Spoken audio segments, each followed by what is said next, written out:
Hi, welcome to Everwood Box Guitar Tuitions. My classic album inspection today is Queensryche's proper debut album, The Warning, released September the 7th, 1984. It's 40 years old today. This, although it got kind of slightly sometimes disappointing reviews due to its production and mix, which we'll talk about at the time, that side, it has become a classic of US power metal, I think. And I think that's an important distinction with this album. It's power metal meets progressive metal, and Queensryche only ever really sounded like this again on the Rage for Order album. It's got its fans, particularly fans of Iron Maiden, Dio, Judas Priest, love this album.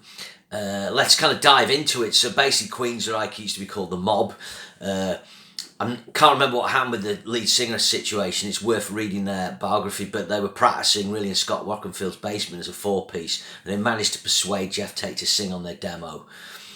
He was in a band called Myth, who were doing well around the Seattle area. So he had his foot in two camps for a while, Tate, but eventually he jumped ship with Queensryche. I'm not sure Tate was ever really totally into metal, but the opportunity with Queensryche getting a manager and getting great response to their self-financed EP around the Seattle area led him to do that. Eventually the band got a full-on colour spread in Kerrang magazine, if you remember, people who remember that feature in '83, it had that weird sort of colour tint on it, and Jeff Tate was wearing Steve Harris pants, as they all were then. So that was really unheard of then. This led to a deal with EMI. That EP was reissued eventually on EMI, and they went ahead to do their first album. So they were given a budget, I think, of $300,000. We went $300,000 over budget. $300,000 over budget. I mean, that's $1 million now. So I don't know what they were supposed to spend. I don't know if the budget was $100,000. I think the error made here was they went to London. I don't know why the record company sent them to London. You know, they went to Angel Recording Studios at Audio and Abbey Road in London, Mayfair, London. Actually, sorry, Abbey Road is in Mayfair, London. This is very expensive. Why didn't they have them record in LA with a kind of American heavy metal producer? I don't know. They chose James Guthrie. He was principally known for his very good work on Judas Priest's Killing Machine and the track Better by Better Than You on Stained Glass, and also engineering Pink Floyd's The Wall album. But he's not a producer. He's still not a proper metal producer. But we'll come to the problems with the mix. So the style of this album is power metal with some progressive influences to quite a few odd time bits. There's some very cool orchestrations by Michael Kamen, which I think really elevated from the norm. Tate's vocals are stellar throughout. It's a stellar metal performance. With this album, he firmly establishes himself as a competitor and heir to the throne of Hal for Dio and Maiden. And they would do a long tour with Dio. They've obviously supported Priest later on. They must have played with Maiden at some point. And it's those three bands that really come to the fore, I think, on the influences on this. And, of course, Pink Floyd as well. So it opens with the title track, Warning. I think this is a great track. They don't really play this live much now, even with Todd LaTorre in. This is Jeff Tate and Michael Wilton. I think that shows another difference with this is Wilton is very much involved in the writing on this album now. We know as the history of Queensryche went along, Wilton's writing contributions became less, and DeGarmo and Tate kind of took creative control and sort of didn't battle, but you know, they would kind of go, I'll take control on this album, which is what Tate did with Mindcrime, and Empire was very much DeGarmo's vision. But Michael Wilton co-writes one, he writes a whole one on his own, he co-writes another one, that's 1, 2 co-writes, 3 co-writes, 4 co-writes, 5 co-writes, and a writing credit on his own. So I think the sort of metalness of this, that's coming from Wilton a bit. And then what's interesting with what's happened with DeGarmo going and Wilton effectively becoming the de facto leader of Eddie Jackson, that metalness and that old Queensryche sound has come back. And that's the old school fans of The Warning and Rage for Order really love that. Warning's a great track. I think the problem, as you notice, is the mix. So what's the problem with the sound of this album? Queensryche have always had a kind of thinnish guitar sound with a lot of clarity. The most sort of balls bottom end they have, Fatness, is on the Empire album. But always worked for Queensryche, that sort of slightly brittle metallic sound. But on this, it's just too thinned out, and it's kind of got a washy tone with it, with reverb. It's the same with the drums, which have none of that clattery sort of mechanical clank of Mindcrime or Empire. Tate's vocals a little swamped, which is de rigueur for the time, but they're actually captured really well. So the problem is it lacks a bit of balls. Yeah? If you to compare it to productions from 1984, recently I looked at the Last in Line album by Dio. I mean, there's an example of a metal album that's got polish but has got balls, and Power Slave by Iron Maiden. Defenders of the Faith has strong guitars in it. Obviously, it's got mechanical drums, but then you get more polished fare like Out of the Cellar by Rat and so on. But I think Queensryche were wise and to avoid that kind of LA production. If you listen to an album like Tooth and Nail by Dokken, that's got kind of really heavy chainsaw guitars. So that's something that would have, that kind of a little bit more of the American power metal, shrapnel metal sound, but polished, might have been cool for this. But One is a great opener. Then you've got Enforce. Again, you've got dystopian themes on this album, which is what Queensryche covered on their first 3 albums, really. This is kind of like Exciter by Judas Priest. Not in the tempo, but, it's a sci-fi metal guy.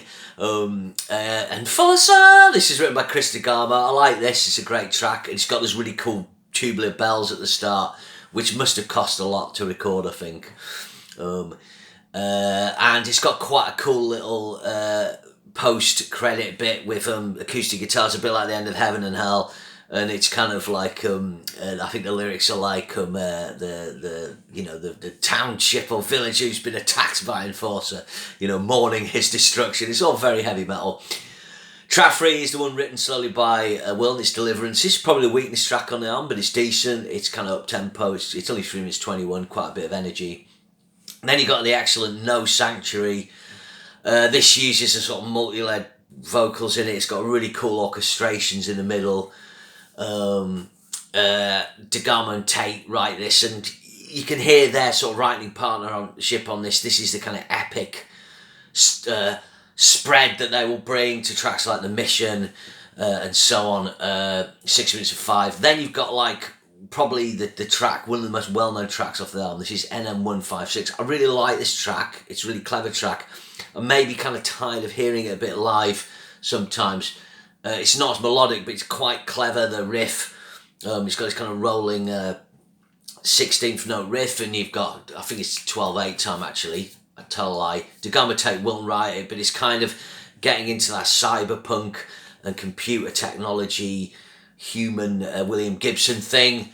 So it is a really good track, completely different from what other bands were doing then. Obviously when Priest did sci-fi lyrics, Electric Eyes, obviously about surveillance, but it tended to be, Exciter, science fiction characters like Enforce on this, but this is kind of something more interesting. So that ends side 1, and very strong side. Again, the production issues are prevalent on every track. The orchestration is excellent on No Sanctuary. The performances are good.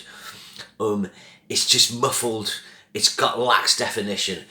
So side 2 opens with one of the all-time classic Queensryche tracks, still played live to this day, Take Hold of the Flame. I think this is the track that shows off Jeff Tate's vocals. It's him throwing down a marker. He covers the rich sort of metal Pavarottiness of Dio in it, the air raid siren of Dickinson, and of course the stratospheric metal scream of Halford. So, he really is on this, absolutely claiming his mark as, there was the big 3 of metal singers. On this track, Jeff Tate said, there's a big 4 now.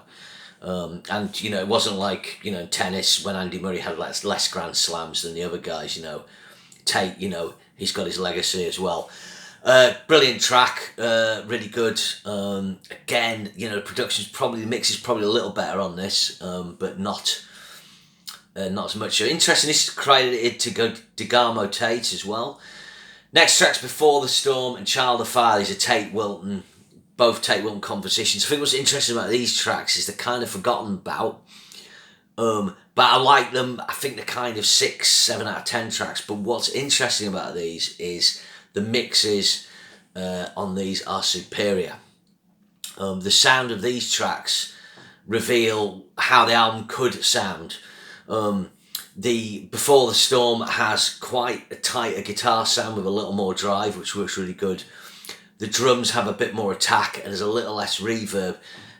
Jeff Tate's vocals still the same treatment, but you know, if the rest of the album sounded like this track Before the Storm, you'd probably feel better about the mix. To take it a stage further, it would be to drop the reverb by 10% on Tate's vocals, drop the effect on the guitars and the drums a bit. You're going to expect recordings and mixes to have quite a lot of air, but just pull that back a bit and I think this will really hit the spot. Child of Fire is the same, another sci-fi lyric. Again, the guitar sound better on this. The the snare seems to be either have a sample reinforcing or maybe be double tracked, but it's got that Queensryche clatter. You can hear the genesis of that mechanical snare. So again, there's elements of this mix, if that was put across the whole album, would improve the mix. Then the album finishes with the other out-and-out classic, Roads to Madness, is 9 minutes 40, so this is the longest track they do until Sweet Sister Mary. This is the beginning of that style. Quite a cool sort of gallop, maidenish gallop. Lovely breakdown into an odd time signature in the middle. I can't remember what they play, but they're kind of playing like 3 groups of 3 and another play group of 2 or something. It's not odd time signature, but don't quote me on that. But it's great how Michael Kamen's strings orchestration works on this and how it builds. It's really atmospheric. So this is, I mean, I think this album's nearly a kind of classic debut. I think if it had the better mix, the better production, you know, Warning, Enforce, No Sanctuary, NM156, Take Hold of the Throne, Roads to Madness. Right there, you've got 5, 6 corking tracks. Deliverance, Before the Storm, Child of Fire. I think probably Before the Storm's actually a really good album track for me. It's definitely good. I think, you know, it would be a 9 out of 10. I'd probably knock a half mark off, but it's an album I've sort of kind of started to include more in the run, and I would be perfectly happy if I went to see Queensryche and they played tracks off this album and Rage for Order. I love Mindcrime, but I've heard it so many times.